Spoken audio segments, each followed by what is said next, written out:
jadi tinggal di Ngawi. Jadi, kemudian mungkin saya tetangganya Mas Haidar kemarin, tapi kemarin nggak sempat ketemu Mas Haidar karena ya namanya orang tambang Burama. Orang Nggih. tambang waktu itu sangat berharga untuk kumpul keluarga. Jadi beberapa waktu saya gunakan Iya, betul. untuk ya momen bersama keluarga. Jadi nggak sempat ketemu Mas Haidar kemarin. Kemudian saya kakak tingkat dan adik tingkatnya Bu Rahma ini. Jadi status saya kakak tingkat dan adik tingkat. Kakak tingkat di D4, tapi adik tingkat di S2 lingkungan UNS. Jadi ya saya manut sama senior ini. Di sini kan Bu Rahma kakak tingkat saya gitu.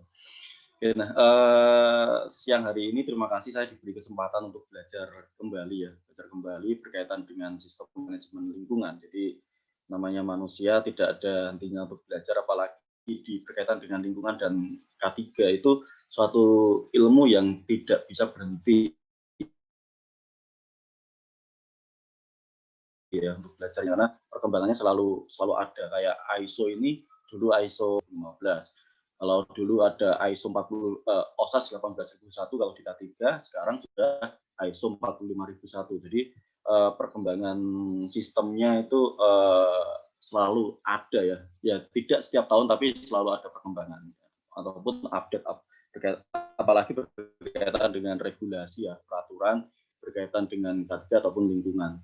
Nah, saya bicara K3 dan lingkungan karena nanti teman-teman itu tidak akan lepas ya, walaupun ilmunya di lingkungan, nanti kalau sudah bekerja, apalagi pengalaman saya beberapa masuk di perusahaan itu K3 dan lingkungan jadi satu.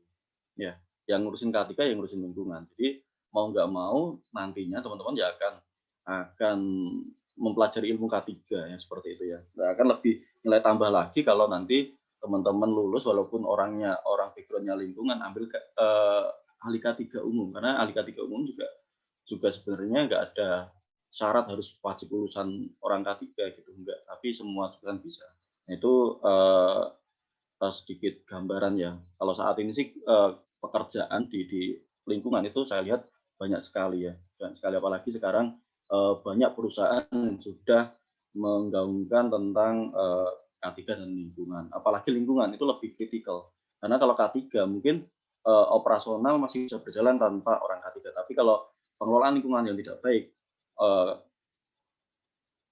perusahaan ataupun aktivitas pekerjaan itu bisa di-stop oleh pemerintah karena regulasinya jelas kalau di lingkungan. Jadi ya tidak usah ragu dengan jurusan ini. Saya dulu juga di D4 juga sempat ragu mau keluar juga dari D4 cari kerja ya, karena ini jurusan apa saya nggak tahu gitu kan, dan ini masih baru, nanti seperti apa. Saya kira dulu lulus jadi perawat, ternyata bukan, ternyata jadi orang K3. K3 ini apa? Apalagi di jurusan di daerah kampung saya, ya nggak ada namanya K3 itu apa, K3 nggak ada, taunya perawat ya atau dokter lah gitu kalau orang berkaitan dengan kesehatan. Tapi alhamdulillah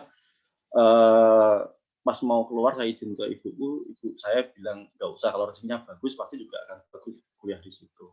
Ya alhamdulillah setelah kerja malah sekarang membawai 1 dokter dan 2 paramedik di set itu. Jadi pengelolaan kesehatan dan lingkungan ya. Jadi kalau di set itu dokter dan paramedik rekodnya ke orang K3. Jadi karena dokter dan paramedik adalah pelaksana juga. Jadi kita yang mengembangkan sistem, yang mengembangkan sistem. Itu sedikit gambaran. Kemudian saya akan coba share screen ya untuk materinya untuk siang hari ini. Saya dikasih kesempatan untuk ISO 14000 di pertambangan. Mohon maaf saya pakai PDF karena biar lebih ringan. Karena kalau pakai PPT biasanya berat ya perpindahan dari slide 1 ke slide yang kedua. Kalau PDF ini akan lebih ringan. Oke, saya lanjut aja. Perkenalannya itu tadi, nanti mungkin kita bisa perkenalan lebih lanjut ya.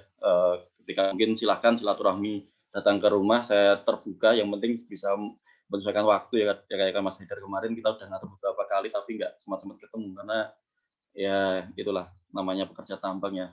Waktu sangat berharga untuk keluarga. Jadi ketika anak minta ke sana, antar ke sana. Istri pengen ke sana, antar ke sana. Gitu. Oke.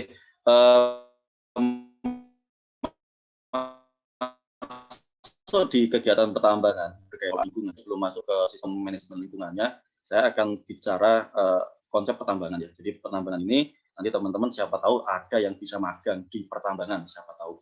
Jadi tahapan pertambangan itu ada namanya pendidikan umum. Yang pertama pendidikan umum itu survei awal, apakah lokasi ini, lokasi yang akan ditambang ini ada potensi kandungan batu baranya atau kandungan mineralnya. Ya, kalau sudah dikaji secara umum ini orang geologi ya, bukan, tanggung jawab kita, orang geologi, kemudian nanti dieksplorasi. Dieksplorasi ini untuk pembuktian. Secara fisik sudah dinyatakan, oh ini ada potensi mineralnya nih, di sini ada potensi batu baranya, sehingga perlu dilakukan eksplorasi. Eksplorasi ini adalah pengeboran untuk membuktikan apakah benar di dalam bumi ataupun dalam tanah ini ada kandungan mineral ataupun batu baranya dibor ya dengan jarak mungkin awalnya jauh ya 100 setiap 100 meter untuk mengkaji dulu. Kemudian setelah kandungannya bagus, nanti ngebornya akan diperpendek ya menjadi setiap 50, kemudian diperpendek lagi setiap 25 meter antar lubangnya. Jadi semakin dekat, semakin akurat nanti datanya. Nah, nanti setelah dieksplorasi, dianalisa, ya, dikaji, kemudian dimasukkan ke dalam desain engineering, ya, nanti akan dianalisa apakah kegiatan tambang ini nantinya itu menguntungkan atau tidak. Jadi ketika dia menguntungkan, baru masuk ke tahap berikutnya. Ya, jadi antara biaya penambangan dengan hasil yang akan dihasilkan itu apakah menguntungkan atau tidak. Kalau dia menguntungkan, baru masuk ke tahapan berikutnya, yaitu studi kelayakan. Nah, ini saya yakin teman-teman nanti akan pelajari tentang studi kelayakan ini ya, yaitu karena perusahaan tambang ini memiliki aspek penting ya, dampak penting ya, sehingga dia harus melakukan AMDAL, ya analisa mengenai dampak lingkungan. Jadi AMDAL ini dilakukan dulu ya, dikaji mengenai kegiatan penambangannya. Jadi kalau nanti kegiatan penambangan ini mempunyai dampak risiko terhadap lingkungan seperti apa, keselamatan seperti apa, kemudian nanti dilakukan kajian, dilakukan kontrol, kemudian di dalam dipresentasikan ke dalam komisi penilaian AMDAL, kemudian nanti dinilai itu layak dan mendapatkan sertifikat kayak lingkungan ya. Setelah mendapatkan sertifikat itu baru tahapan berikutnya yaitu konstruksi. Konstruksi di sini adalah pembuatan ya sarana prasarana ya yang dibutuhkan nanti ketika ada kegiatan penambangan ya, entah itu camp ya, karena pekerja tambang biasanya minta ditambang ya, tidak tidak di luar tambang biasanya ada kalau dia tambangnya di dekat-dekat kota ya, seperti itu camp, terus kemudian fasilitas kantor, kemudian kantin, kemudian ya dan tempat ibadah semuanya itu dibangun ya kelengkapannya karena untuk memenuhi kebutuhan dari pekerja yang ditambang konstruksi. Setelah selesai baru kegiatan penambangan. Nah, kegiatan penambangan ini nanti kalau di sifatnya batu bara, dia langsung pengangkutan dan penjualan karena batu bara ini tanpa perlu dilakukan kajian. Ya, maksudnya setelah tanah penutup itu langsung batu bara. Kecuali kalau di mineral itu harus dianalisa dulu. Azan ya, bentar, mohon maaf. Nanti setelah azan saya lanjutkan.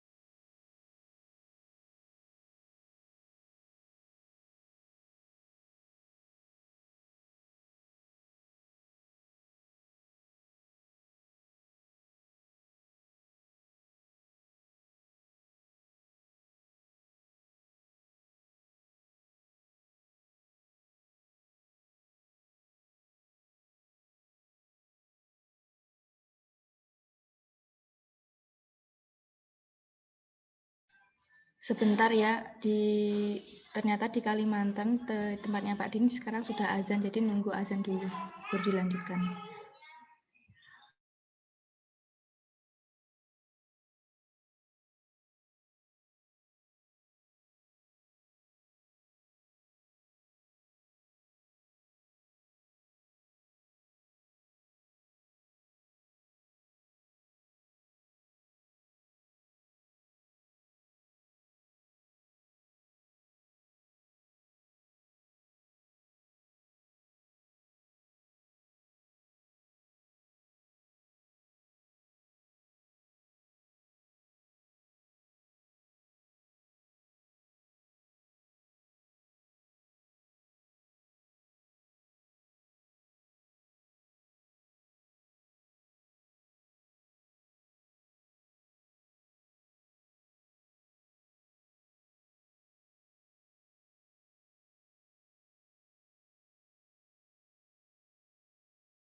Oke, terima kasih.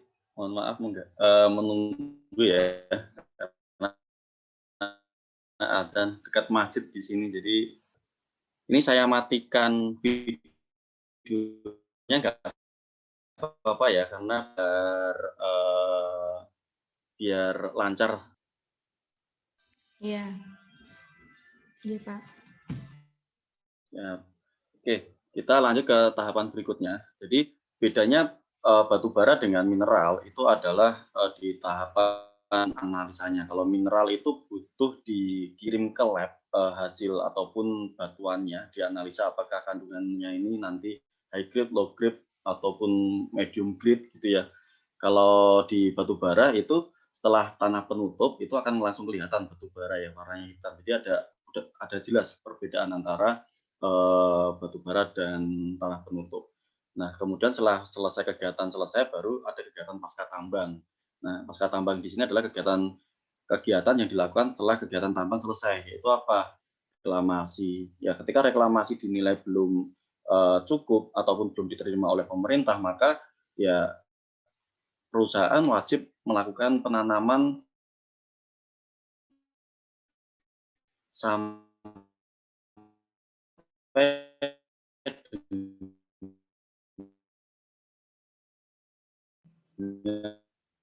Putus ya Pak. eh, tanaman yang ditanam itu diterima oleh pemerintah seperti itu. Jadi,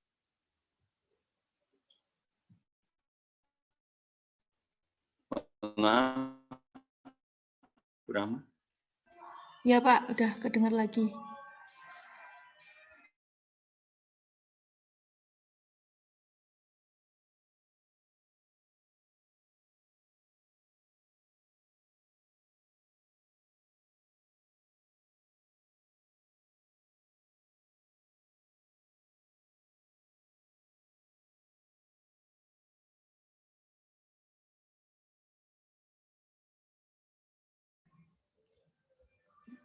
Mungkin share screen lagi ya Pak. Halo Burama, putus ya? Ya, Iya. dengar. Udah Pak. Jelas ya. J.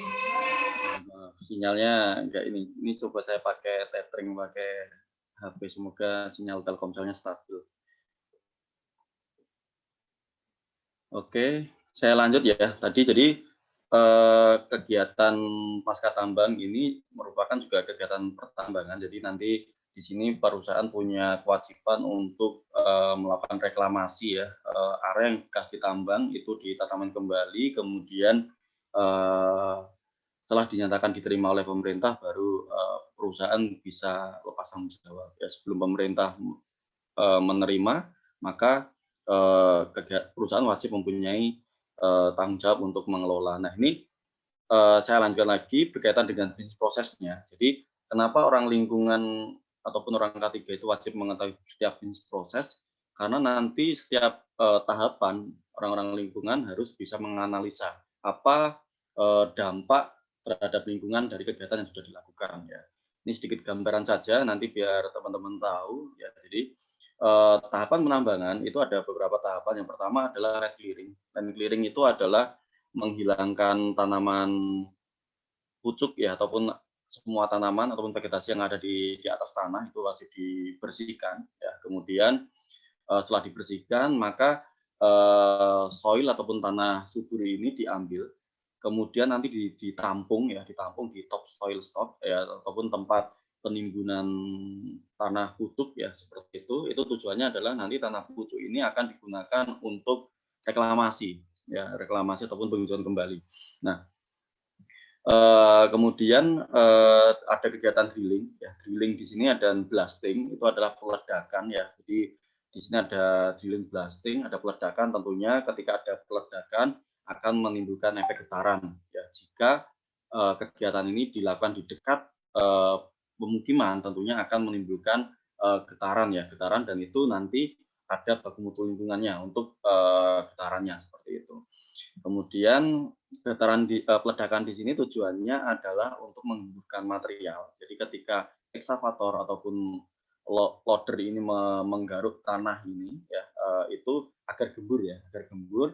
kemudian bisa di-loading dengan cepat seperti itu. Kemudian setelah di-loading material penutupnya, maka akan kelihatan batu baranya. Ya, ini teman-teman bisa lihat di sini ada warna hitam, itu adalah batu bara. Jadi kalau di batu bara itu antara batu bara dengan tanah penutup itu jelas kelihatan perbedaannya. Ya.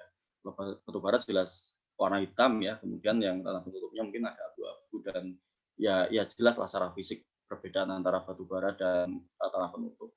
Kemudian di sini nanti ada di hauling ya, diangkut kemudian ke pelabuhan, kemudian akan diangkut ke dalam suatu kapal ataupun tongkang. Nah, ini adalah tahapan inti dari kegiatan tambang batubara. Tapi untuk mendukung kegiatan inti ini, nanti ada beberapa departemen ataupun section yang mendukung operasional ini yang akan berdampak terhadap lingkungan juga. Contohnya workshop ya, pengelolaan perbaikan alat berat itu nanti dia akan menggunakan limbah B3 ya yang banyak, kemudian nanti tentunya akan menghasilkan limbah B3 yang banyak juga seperti itu. Tapi nanti kita akan bahas di slide berikutnya. Nah, ini bisnis proses kegiatan tambang batubara. Kemudian untuk di tambang emas itu perbedaannya adalah sampai drilling ini sama, tapi di drilling ini nanti tanahnya ini akan dikirimkan sampel, dikirim ke lab untuk dianalisa. Apakah tanah yang dibor ini ada kandungan emasnya atau tidak? Ya, kalau ada kandungan emasnya, baru nanti ditambang. Kalau diolah, kalau nggak ada kandungan emasnya, maka akan dibuang seperti itu. Nah, di dalam pengelolaan ini di mineral itu akan lebih banyak menggunakan B3 ya, karena kita menggunakan cyanida dalam pengelolaannya. Jadi untuk memisahkan mineral di dalam batuan itu kita menggunakan cyanida. Ya, cyanida kita siramkan untuk melarutkan mineral yang ada dalam batuan.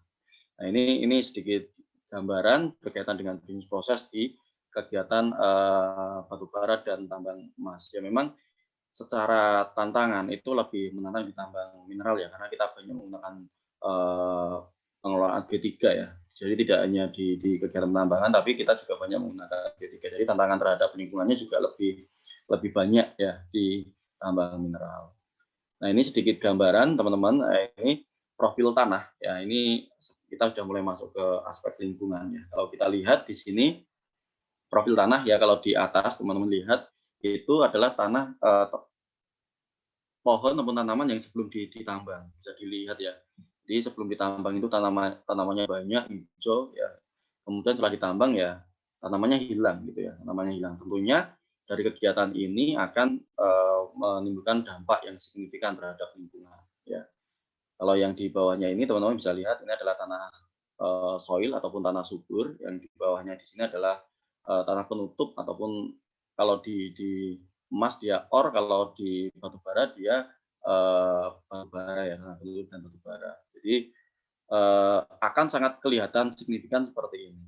Nah, ini bisa dilihat ya teman-teman ya.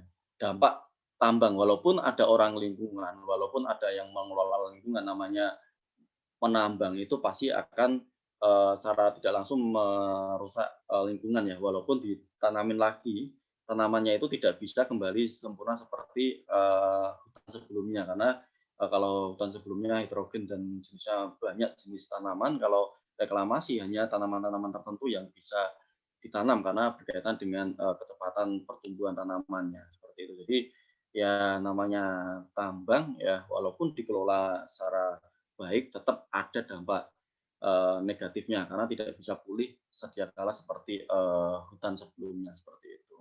Nah, tentunya dari kegiatan tambang ini teman-teman bisa lihat ya, di sini dampaknya ada perubahan bentang alam ya, kemudian erosi dan sedimentasi.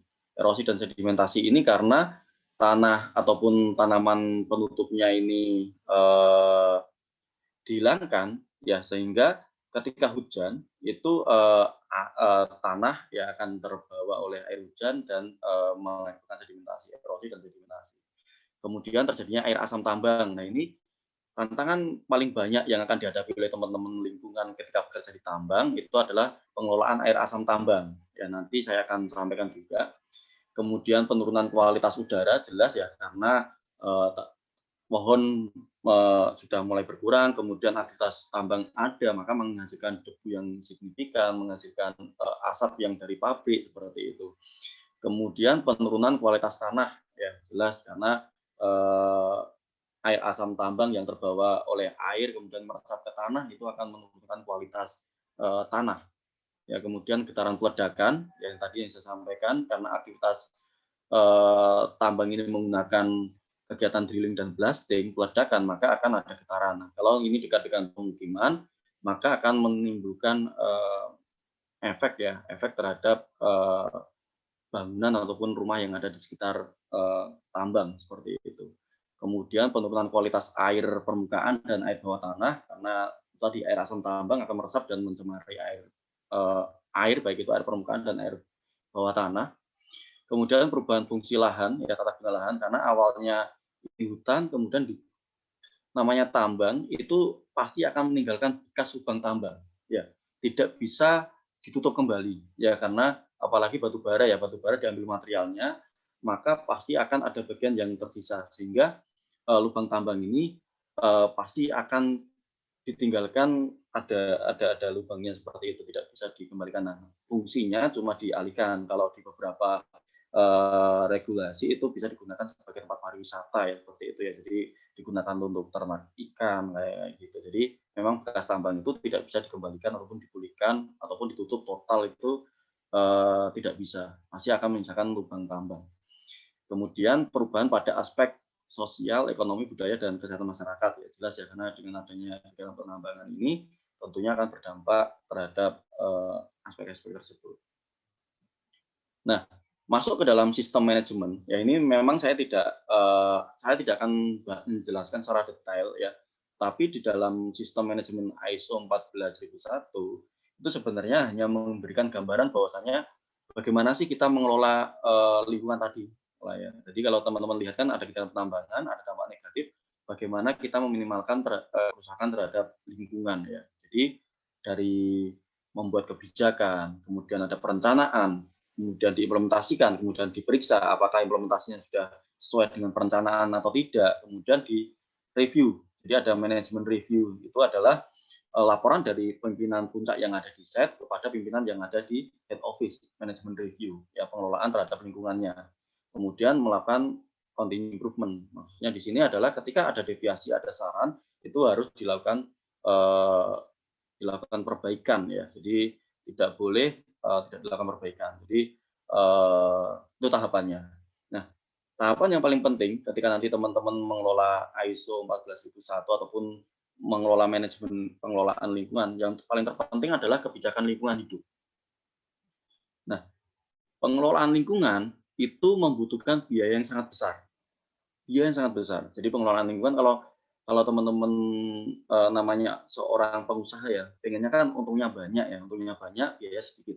Nah, sedangkan pengelolaan lingkungan ini biayanya besar, sehingga akan berakibat menurunkan keuntungan dari perusahaan. Nah, tentunya perlu komitmen yang sangat tinggi ya, dari perusahaan untuk mengelola lingkungan. Makanya harus ada kebijakannya. Jadi harus dibuat kebijakan. Kebijakan lingkungan ini harus ditandatangani oleh pimpinan tertinggi yang ada di perusahaan. Jadi ketika nanti teman-teman membutuhkan biaya yang besar, ya bisa dikatakan bahwasanya ya harusnya pimpinan tertinggi sudah setuju ya karena sudah membuat kebijakan ya.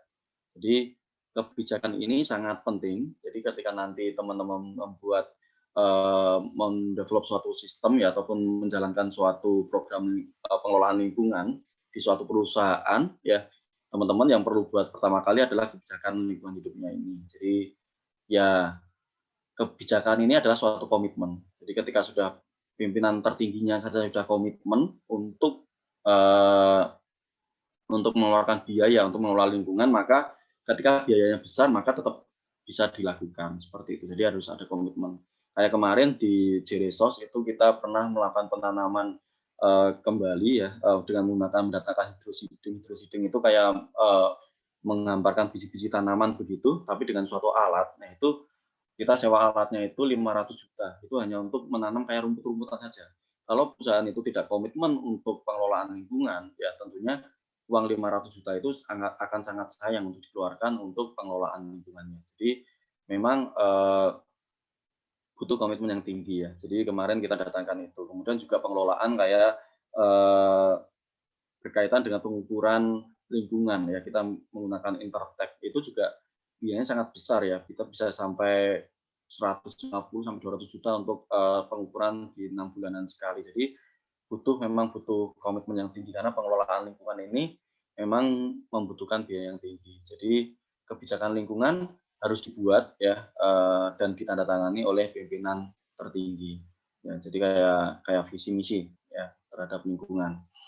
Kemudian setelah pimpinan puncak itu setuju terhadap program-program pengelolaan lingkungan, maka harus dibuat namanya target program yang membuat program kerja. Ini hanya contoh saja program kerja yang ada di tempat saya, tapi saya ambilkan salah satu saja. Jadi sebenarnya banyak ya kita ngelola berkaitan dengan air, tanah, kemudian pengelolaan B3, limbah B3. Nah, kalau di sini yang saya ambil berkaitan dengan bagaimana mencegah kecelakaan lingkungan. Jadi namanya pengelolaan lingkungan itu tidak hanya mengolah limbah, tapi bagaimana kita mengelola biar tidak terjadi banyaknya limbah. Nah, banyaknya limbah ini juga timbul karena contohnya kecelakaan karena kecelakaan yang mengakibatkan pencemaran lingkungan. Contohnya apa? Contohnya alat berat yang digunakan.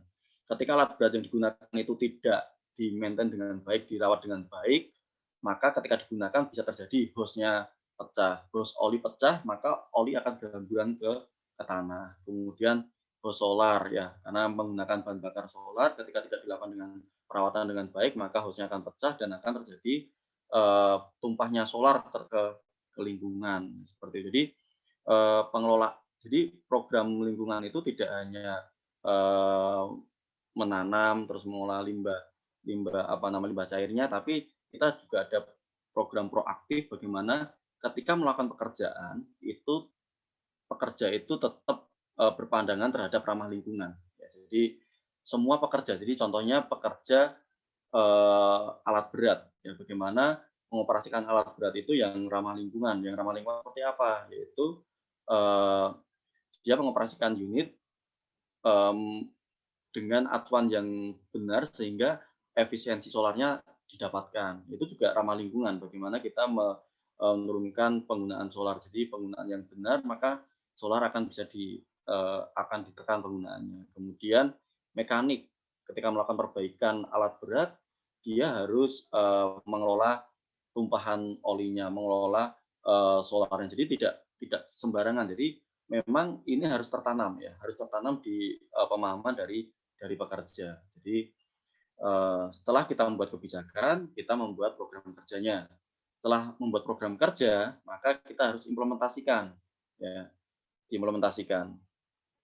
Nah ini contoh pengelolaan air asam tambang yang tantangan terbesar di tambang adalah pengelolaan air asam tambang. Jadi di sini di tanah itu ada mengandung material yang mengandung sulfida, ya kemudian terkena air, kemudian dia akan terkena oksigen, maka akan mengakibatkan air asam tambang. Jadi air hujan itu sebenarnya netral ya, netral.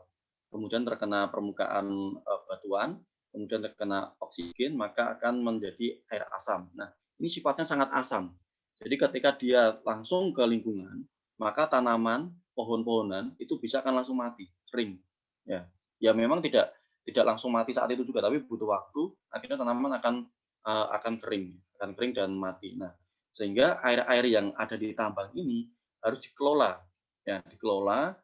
Ketika dibuang ke lingkungan itu harus di pH yang netral ya, 6,5 sampai 7,5 seperti itu. Jadi pH-nya harus netral, jadi tidak membuat pencemaran lingkungan. Nah, bagaimana mengelolanya?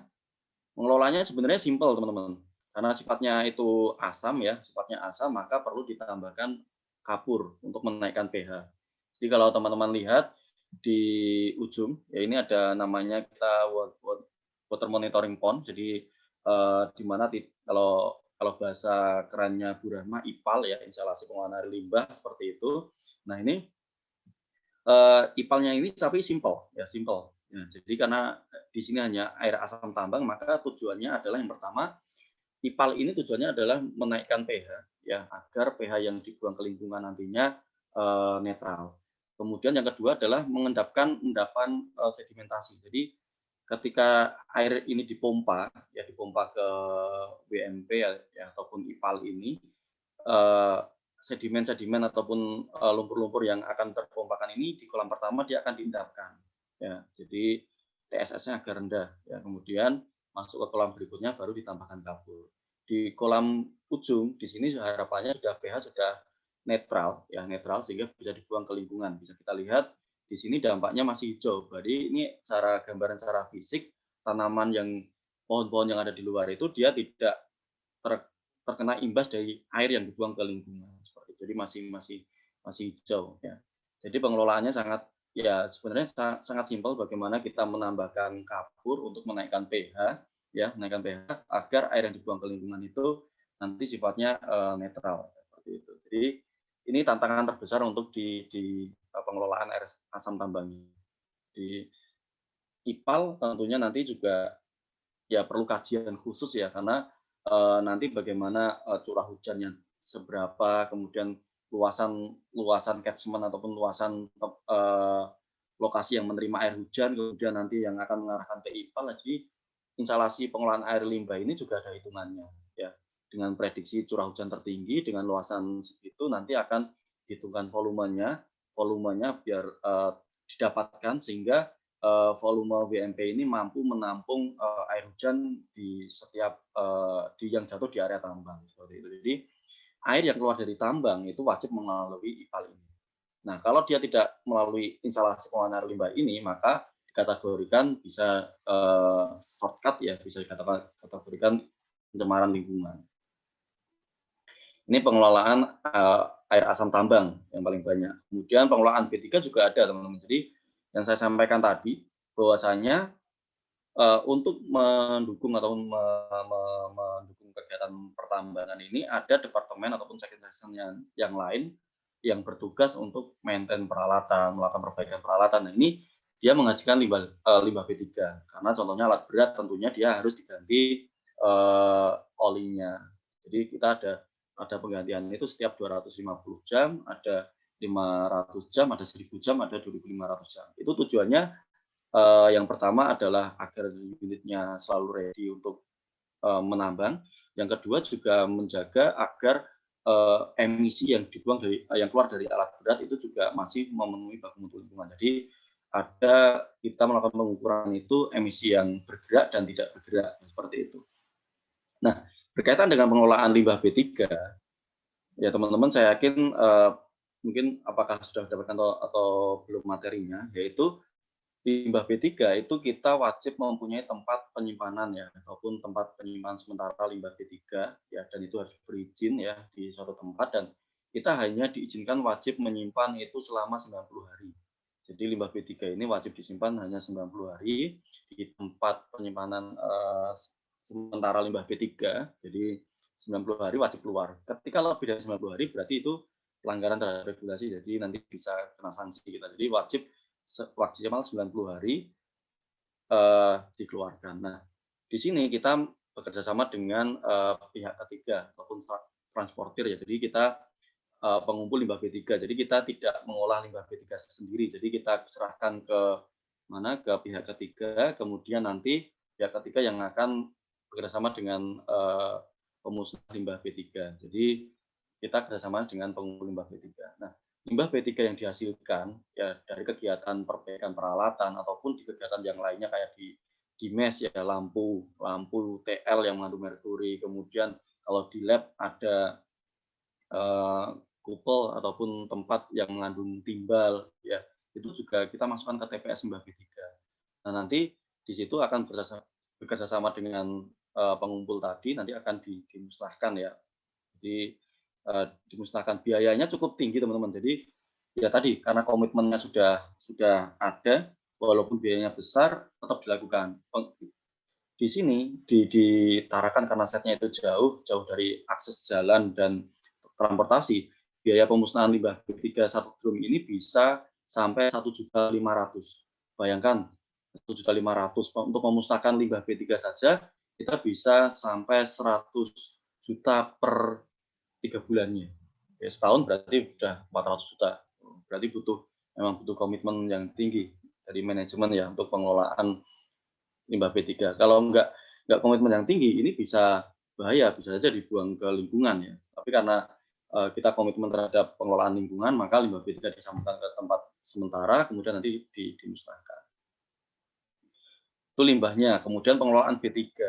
Jadi selain limbah B3, B3 harus dikelola juga. Karena kan konsep pengelolaan limbah B3 ini dia tidak boleh kontak dengan air hujan secara langsung, tidak boleh kontak dengan tanah secara langsung, karena kalau kontak dengan air hujan akan potensi pencemaran airnya yang terbuang ke lingkungan akan mengandung B3, kemudian jika dia tumpah di tanah dia akan mencemari tanah. Jadi B3 juga harus dikelola ya. B3 harus dikelola. Saya yakin, tapi kalau untuk B3 saya yakin akan dikelola oleh perusahaan karena dia masih memiliki nilai ya. Kalau B3, kalau limbah B3 kan nggak mempunyai nilai, sehingga harus benar-benar dipantau karena limbah B3 kan sudah nggak ada fungsinya lagi. Kalau B3 masih bisa berfungsi, contohnya ini B3 adalah solar. Solar tentunya tidak mungkin perusahaan akan membuang sembarangan gitu kan. Sedangkan solar ini masih dibutuhkan untuk kegiatan operasional seperti itu. Kemudian oli juga masih dibutuhkan. Jadi makanya regulasi antara pengelolaan limbah B3 dengan B3 itu banyak banget regulasi berkaitan dengan pengelolaan limbah B3 karena limbah B3 ini dia sifatnya sudah tidak memiliki nilai value, berpotensi perusahaan akan membuang sembarangan ke lingkungan, sehingga aturannya sangat ketat berkaitan dengan pengelolaan limbah B3.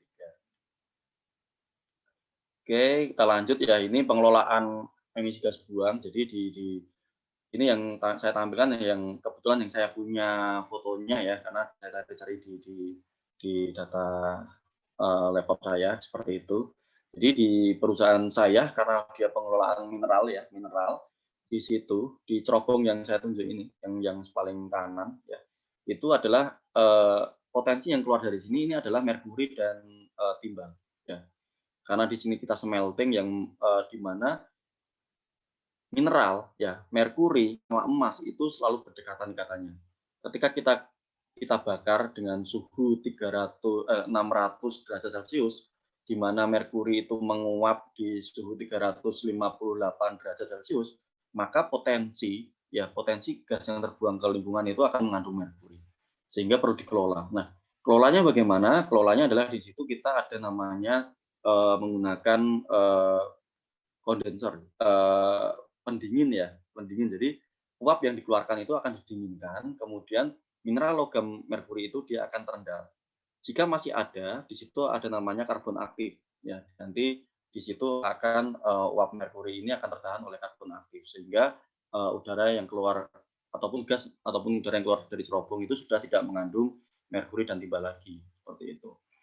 Kemudian kalau yang di sebelah tengah ini adalah juga timbal, dan kalau ini timbal saja, tapi nanti di sini juga akan masuk ke sini ya, masuk ke sini. Di sini akan ada karbon aktif juga yang akan menangkap timbalnya. Kemudian juga ada filter untuk debunya.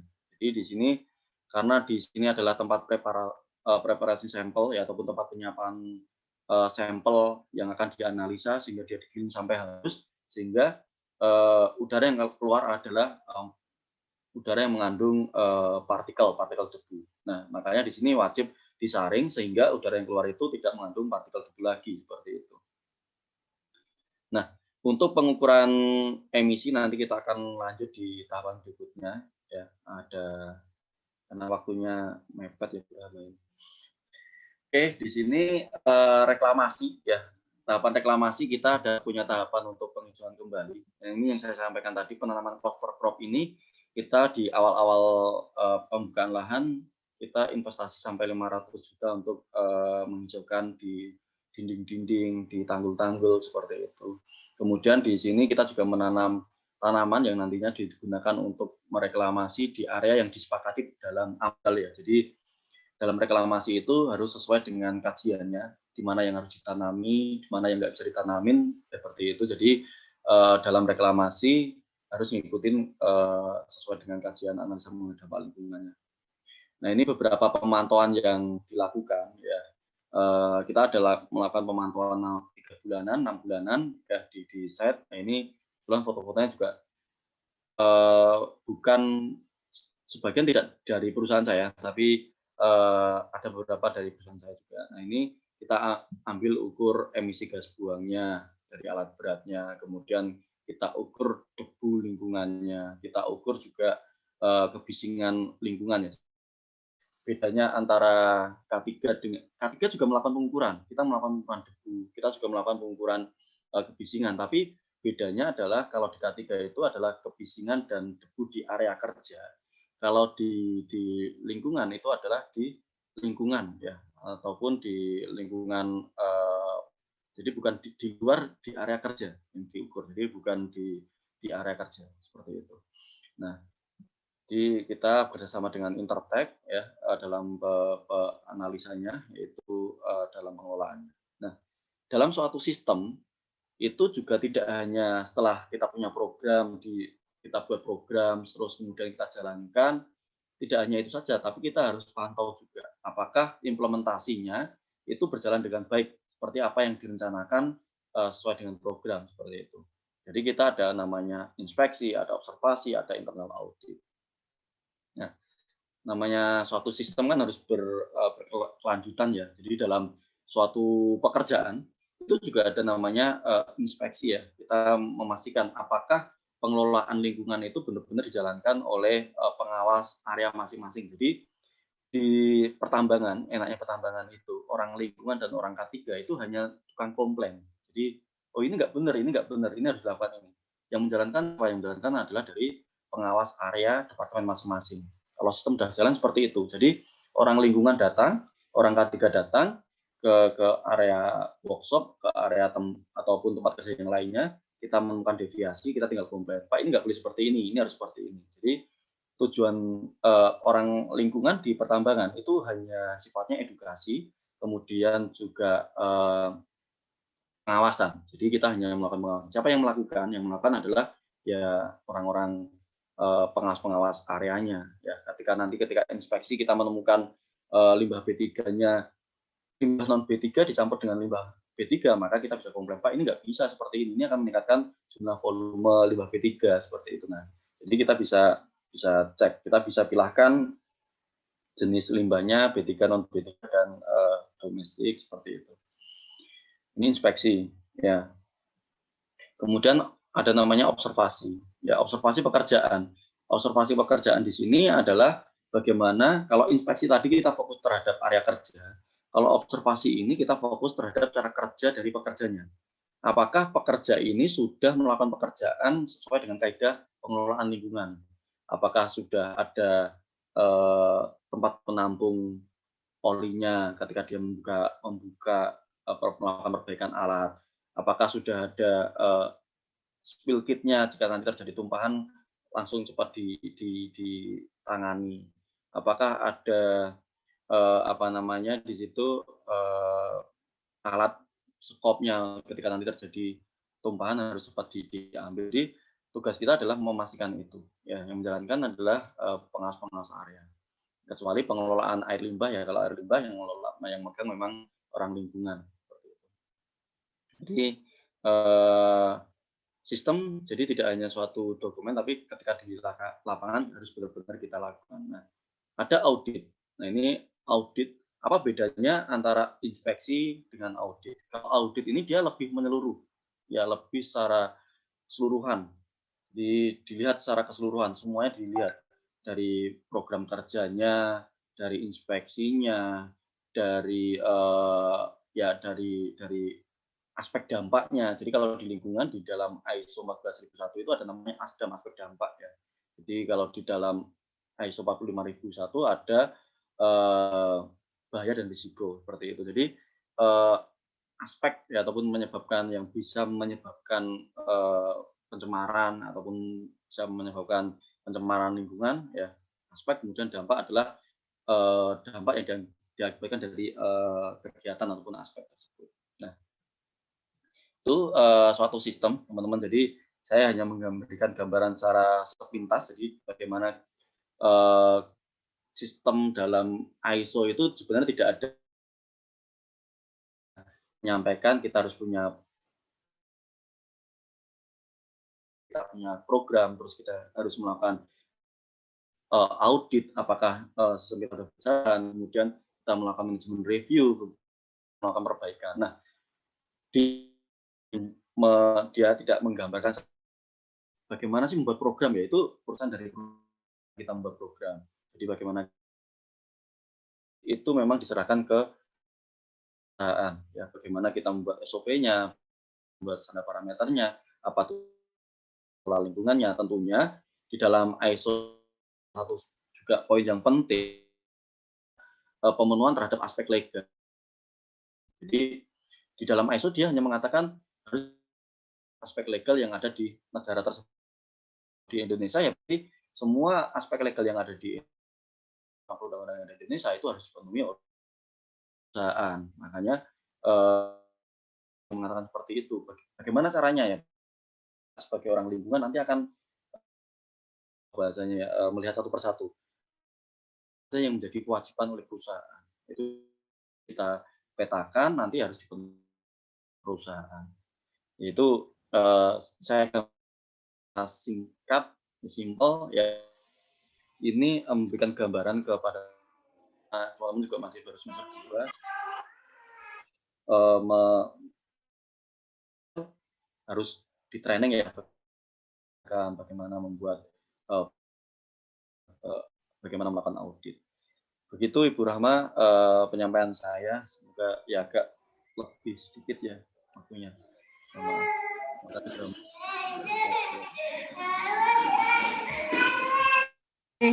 Terima kasih Pak Dini atas materinya sangat memberikan banyak gambaran di dalam prakteknya sistem manajemen lingkungan itu seperti apa, dan teman-teman mahasiswa yang angkatan baru juga sudah ada pandangan nanti di dunia kerja itu bagaimana apabila mereka memang akan terjun di dunia industri, dan manfaat dari mata kuliah sistem manajemen lingkungan itu seperti apa gitu. Oke, sebentar. Itu perwakilannya Bu Rahma.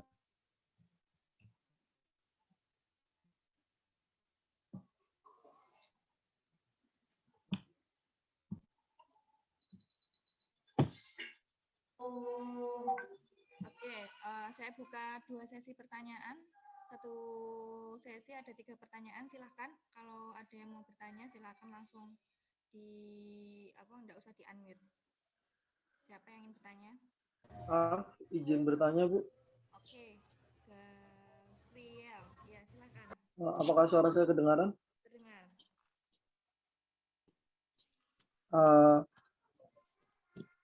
Dalam sistem manajemen lingkungan, untuk menunjukkan komitmennya tadi seperti yang Bapak bilang, sebuah perusahaan mengeluarkan kebijakan lingkungan. Dan di kebijakan lingkungan salah satu poin-poinnya adalah mengupayakan tidak ada pencemaran dan melakukan revitalisasi lahan. Tadi Bapak pertama sudah menjelaskan bahwa sebelum melakukan land clearing akan dilakukan pengambilan tanah yang subur dan nantinya digunakan untuk revitalisasi lahan. Pertanyaan saya di sini, apa yang dilakukan perusahaan untuk untuk hewan-hewan di sana, Pak, untuk fauna yang di sana? Kalau pohonnya tanahnya diambil, lalu setelah pertambangan selesai tanah dikembalikan dan ditanami pohon lagi. Dan apa yang dilakukan untuk hewan-hewan di sana? Kan tidak mungkin hewan-hewan di sana setelah lahan itu lumayan pulih atau masih pohonnya kecil akan kembali ke situ. Apa yang dilakukan perusahaan untuk mengembalikan hewan-hewan yang tadinya di tempat itu kembali ke tempat itu lagi, Pak? Terima kasih, pertanyaan itu saja, Pak. Ya, terima kasih, Gabriel. Ini langsung dijawab, langsung 3 pertanyaan ya, Pak. Oh, bisa langsung. Oke. Atau satu? Oke. Ini tanya lagi nih. Bu, saya izin bertanya. Oh ya. Apakah suara saya cukup jelas, Bu? Ayo dah. Mbak Asi dulu nggak apa-apa. Asi silakan. Dari pengalaman Bapak selama di dunia pertambangan, apakah Bapak pernah menjumpai perusahaan tambang yang kurang peduli terhadap pengelolaan lingkungannya? Jika pernah, bagaimana Pak? Terima kasih banyak. Ya, terima kasih Mbak Asih. Yang terakhir, Haider tadi kayaknya resen. Ya, terdengar ya suara saya? Tadi kayaknya Haider resen mau tanya. Sekalian ini ketiga. Oh ya, izin bertanya Bu Rahma dan Pak Denny. Jadi kalau di site tambang itu ada lowongan magang nggak ya Pak? Terus kalau kira-kira jika ingin magang di site tambang gitu, langkah-langkah yang diperlukan atau yang dibutuhkan itu apa aja? Ya begitu, terima kasih. Oke, terima kasih atas pertanyaannya. Monggo Pak Denny tadi yang pertama tentang di poin kebijakan lingkungan ya, bagaimana revitalisasi di fauna dan floranya. Lalu di Mbak Asih itu tadi tentang apa upaya yang dilakukan dari perusahaan, dan yang terakhir Haider mengenai apakah di sana ada peluang magang untuk mungkin prodi ilmu lingkungan.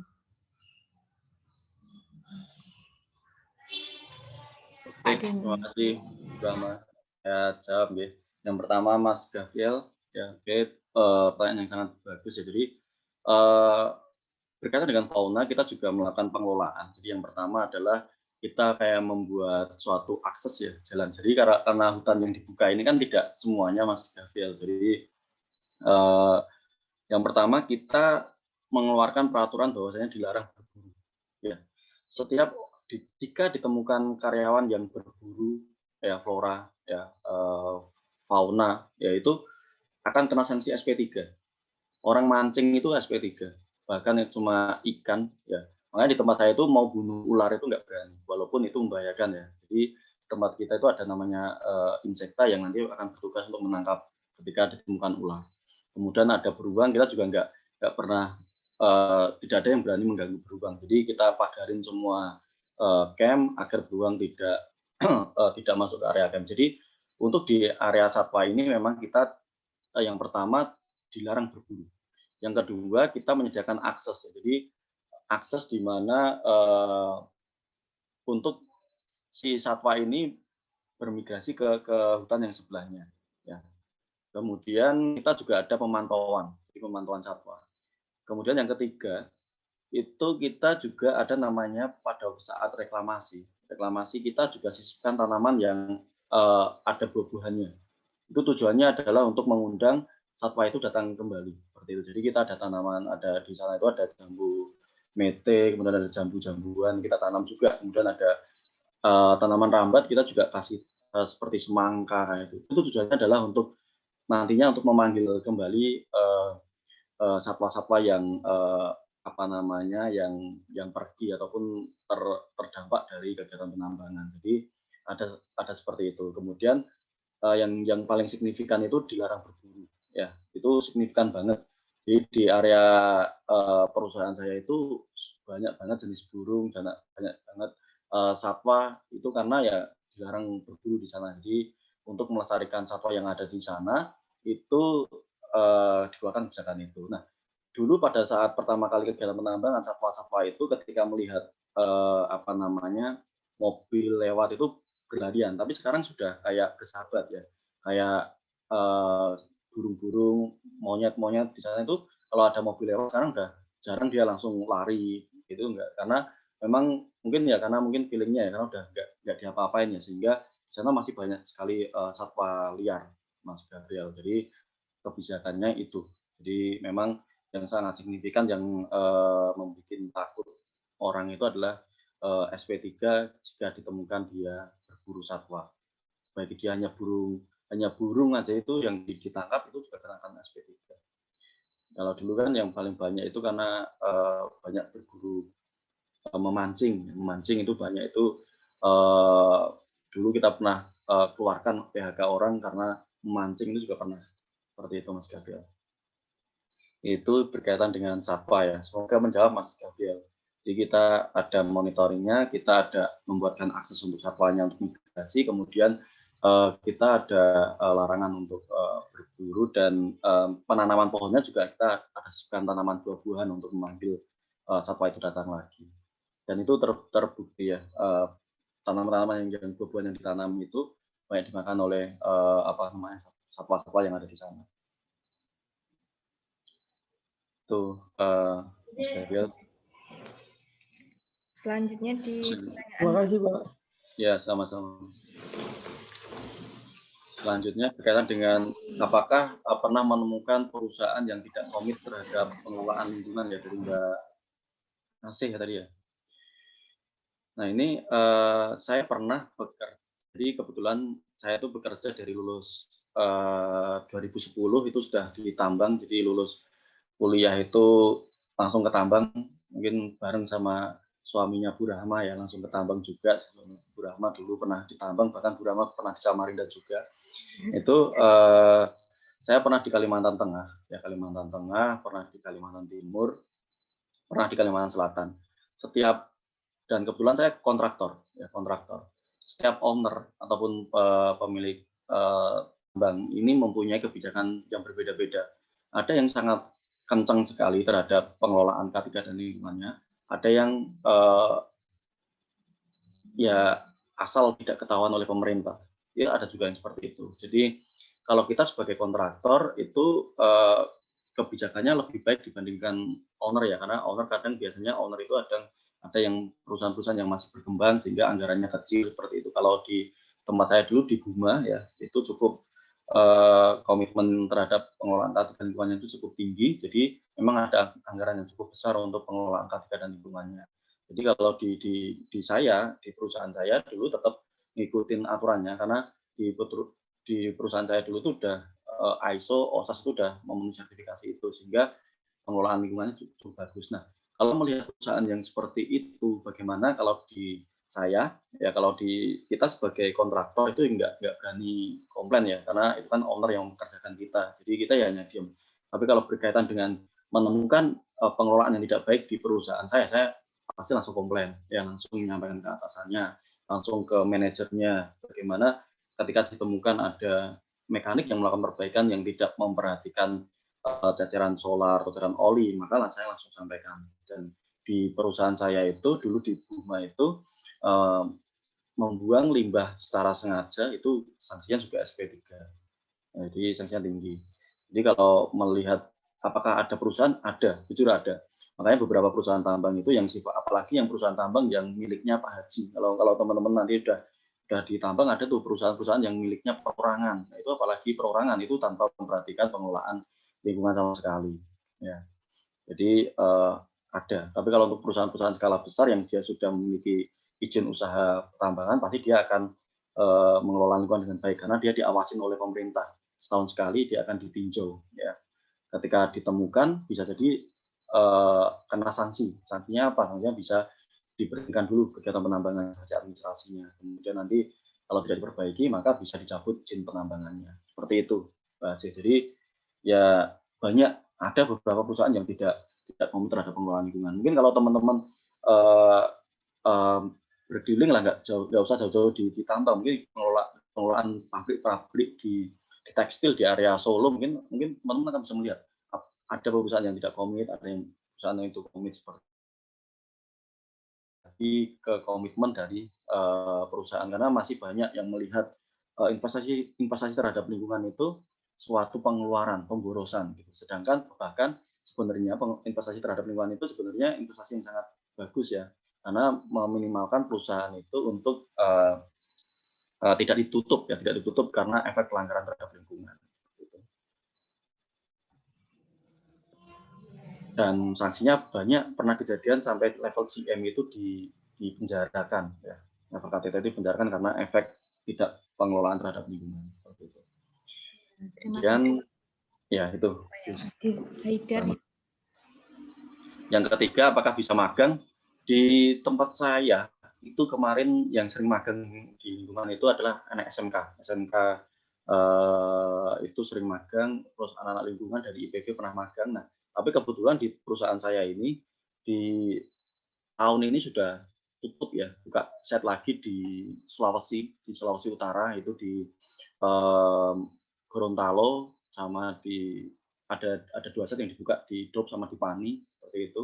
Jadi sebenarnya bagaimana caranya untuk magang. Dari beberapa pengalaman yang pernah magang di tempat saya, mereka itu biasanya hanya coba-coba, jadi nyari-nyari tahu nomor email HRD-nya, kemudian email ini magang, nanti pasti akan dibalas sama HRD-nya.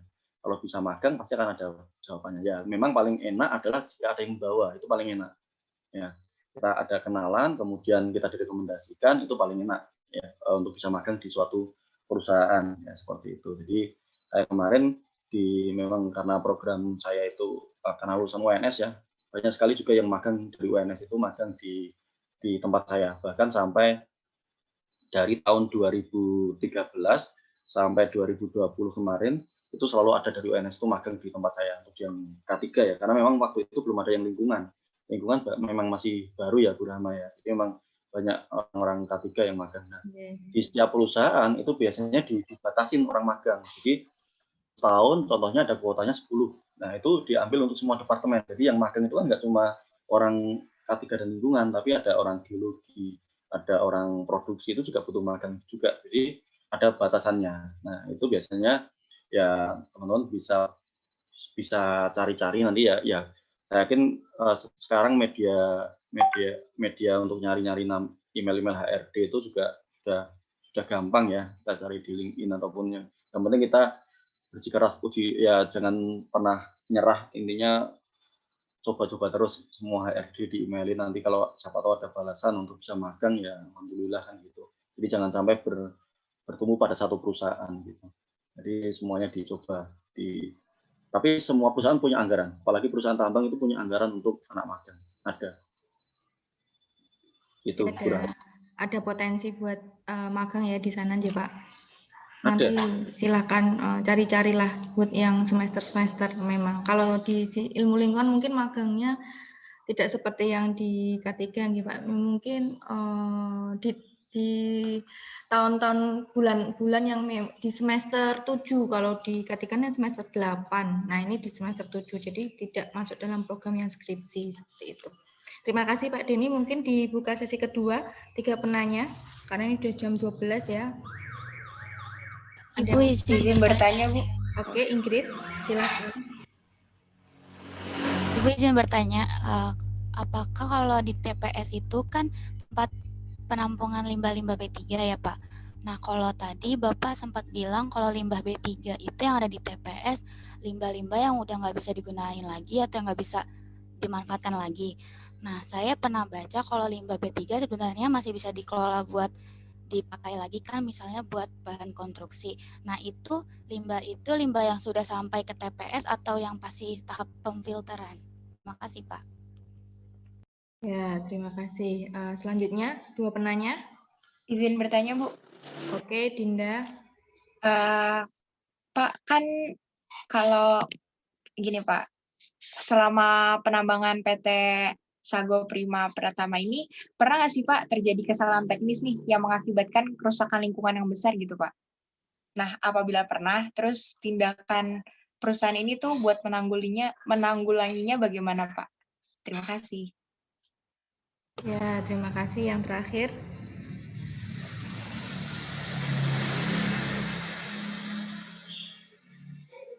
Sudah? Yang terakhir ada lagi yang mau ditanyain? Oke, berarti cuma 2 aja sama titipan pertanyaan ya Pak Denny. Jadi yang pertama tadi kalau ada beberapa barang yang memang harusnya bisa dikelola yang limbah B3 bagaimana gitu. Apakah harus ada surat izin pemanfaatan atau gimana? Kan biasanya kalau limbah B3 memang banyak sekali legalitas perizinannya. Lalu yang kedua, apakah untuk penanganan kerusakan lingkungannya bagaimana? Nah, ini titipan dari Haidar Pak Denny. Terakhir ini tentang konflik lingkungan, apakah di sana pernah terjadi suatu konflik lingkungan di PT tersebut? Oh, ini ada yang terakhir ini, Miftahus, penanganan polusi udara di pertambangan, di kolom chat. Monggo Pak Denny.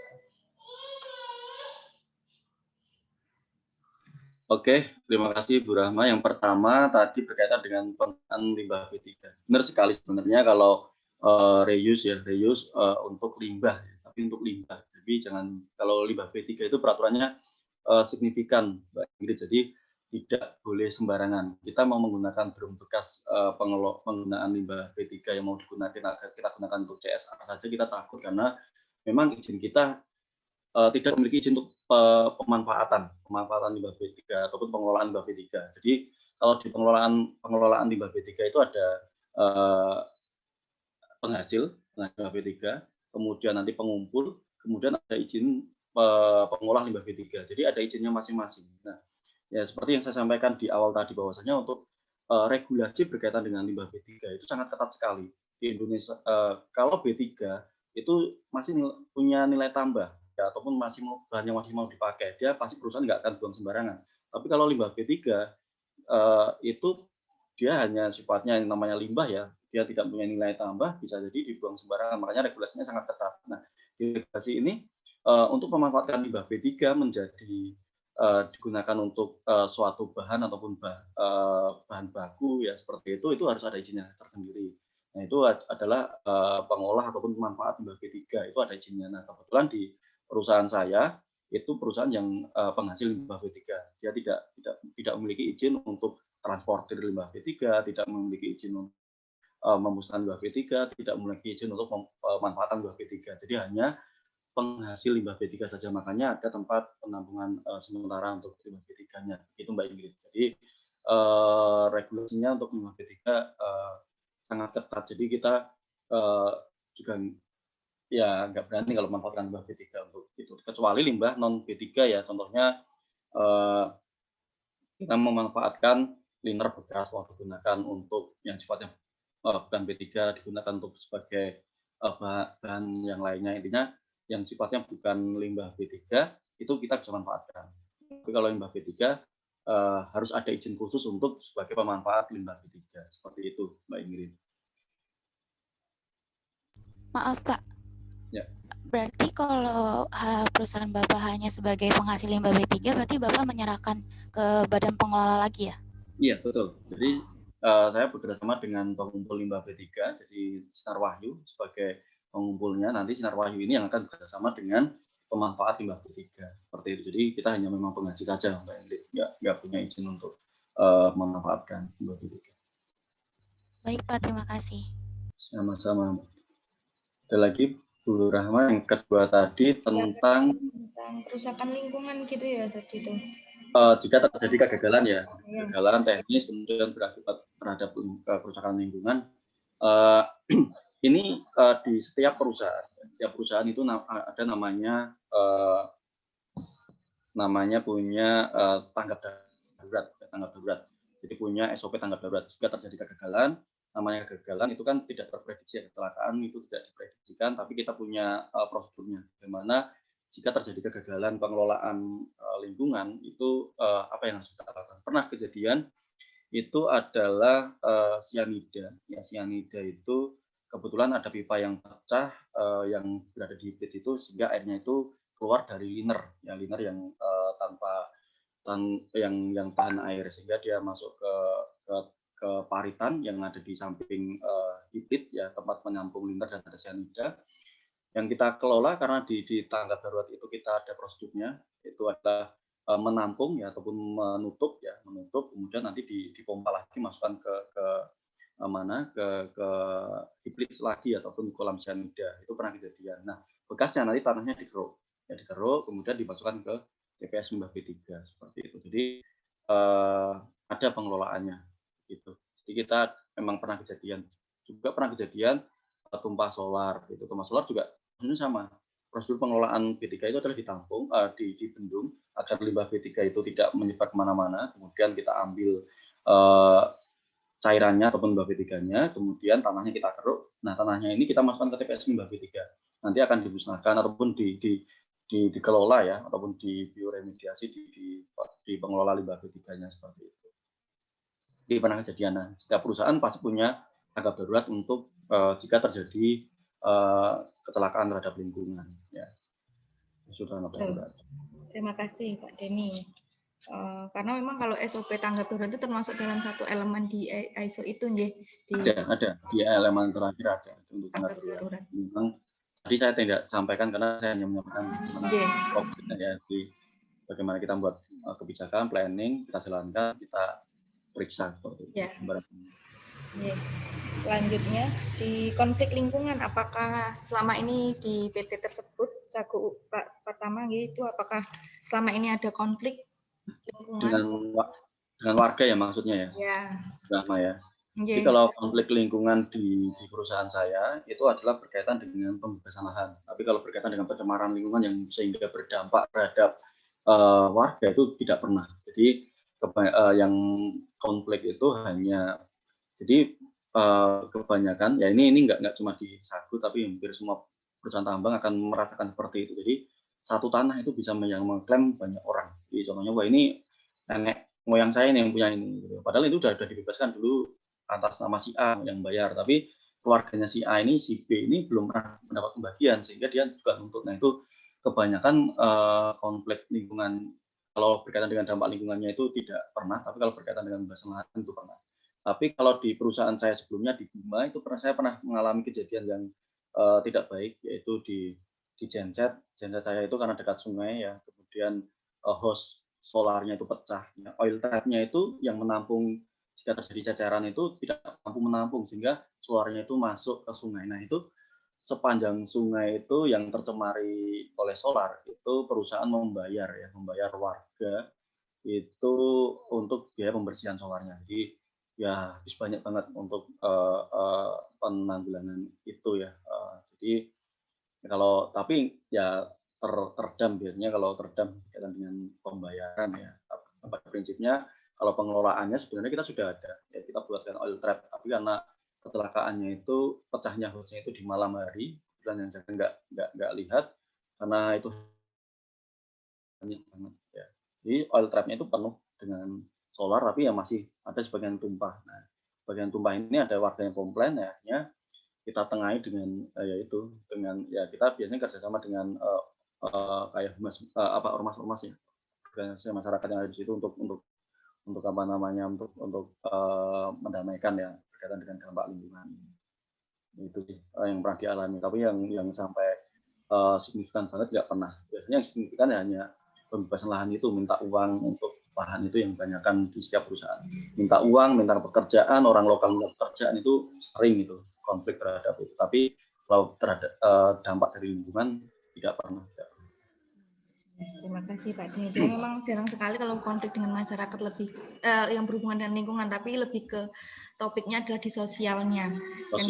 Di ekonominya. Jadi biasanya banyak warga itu datang ke kantor bawa parang gitu kan. Jadi kalau misalnya itu bawa parang, gebrak meja, minta pekerjaan itu sering kejadian ya di perusahaan tambang. Kemudian datang masuk ke tambang membawa parang atau kegiatan tambang untuk minta pekerjaan itu juga pernah kejadian. Di perusahaan saya di Sago ini pernah di stop selama seminggu, didudukin oleh warga juga pernah. Karena minta biaya pembebasan lahan itu juga pernah seminggu itu di stop karena duduk warga kan. Tapi itu awal-awal pembangunan karena kan sistem belum begitu baik ya. Jadi sistem pengamanan kerjasama dengan Polri itu tentara juga belum begitu bagus. Jadi sekarang udah semenjak itu udah nggak pernah lagi. Ya, itu berkaitan dengan uang sih. Ya betul, biasanya memang seperti itu. Ini yang terakhir Pak Dinit mengenai tentang penanganan polusi udara di pertambangan. Kalau polusi udara di pertambangan di kami ya ada namanya kita preventifnya. Itu yang pertama adalah kita install beberapa scrubber untuk di area pabrik. Kalau untuk di area pabrik kita ada scrubber tadi, scrubber merkuri, ada scrubber untuk debu ya dari kegiatan pabrik itu agar asap yang dikeluarkan itu tidak mengandung polutan seperti itu. Kemudian ada maintenance ataupun peralatan baik itu genset, baik itu alat-alat berat itu ada perawatan itu rutin itu 250 jam, 500 jam, 1000 jam itu ada perawatannya. Semua alat berat, semua alat yang beroperasi itu ada maintenance-nya, ada penggantian olinya. Harapannya ketika unit dirawat dengan baik maka polusi yang dihasilkan dari aktivitas kegiatan alat berat ini juga semakin sedikit. Itu preventifnya. Kita ada maintenance-nya juga. Kemudian kita ada preventifnya juga penyiraman jalan itu untuk meminimalkan adanya debu yang debu yang berterbangan itu yang bisa meningkatkan polutan di udara seperti itu. Kemudian kalau itu preventif, Kemudian kita ada monitoringnya juga, kita monitoring setiap 3 bulanan, 6 bulanan untuk debu, baik itu debu ataupun juga emisi gas buangnya, kita juga pantau. Kemudian debu area lingkungan juga kita pantau.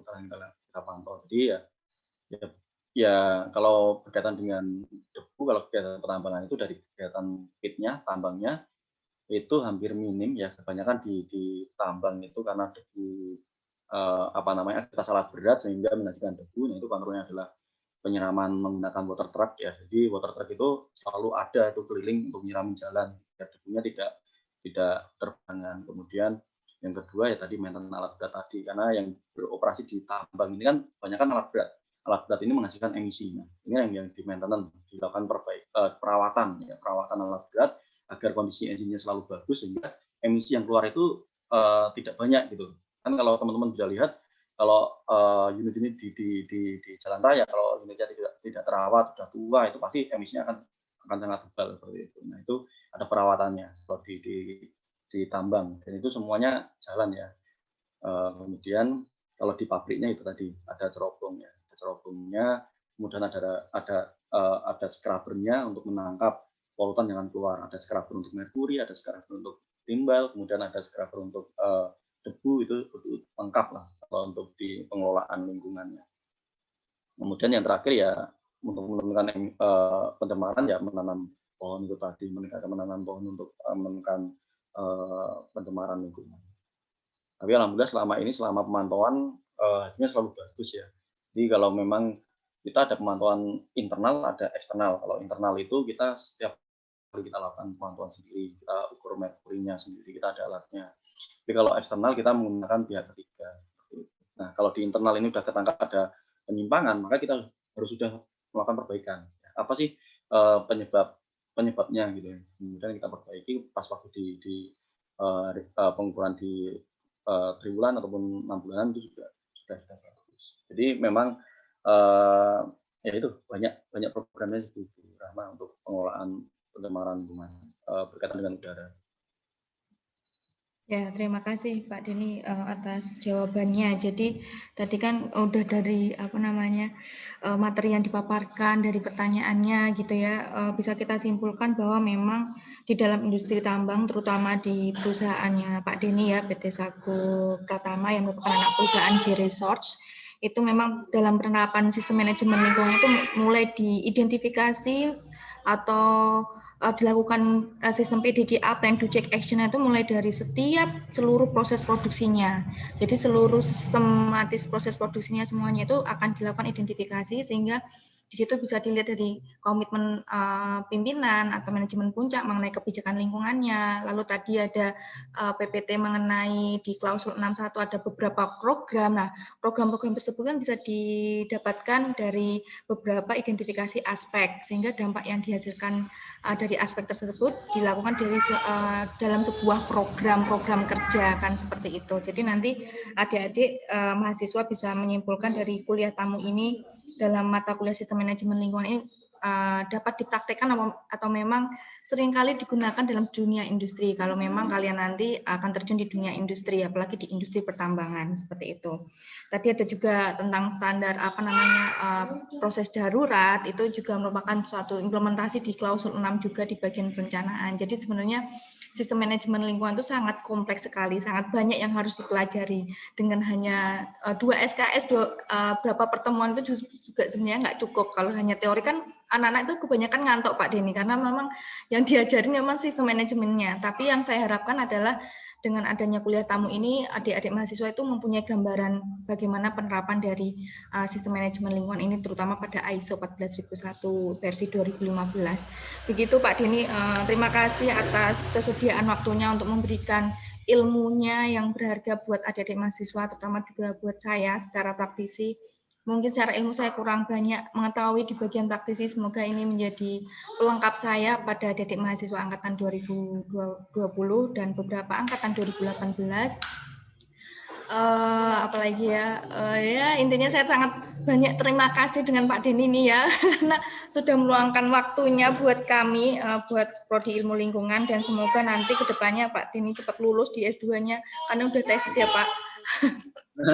Semoga nanti ke depannya diberikan kelancaran, kemudahan, dan segera lulus sesuai dengan harapannya diinginkan Pak Dini gitu.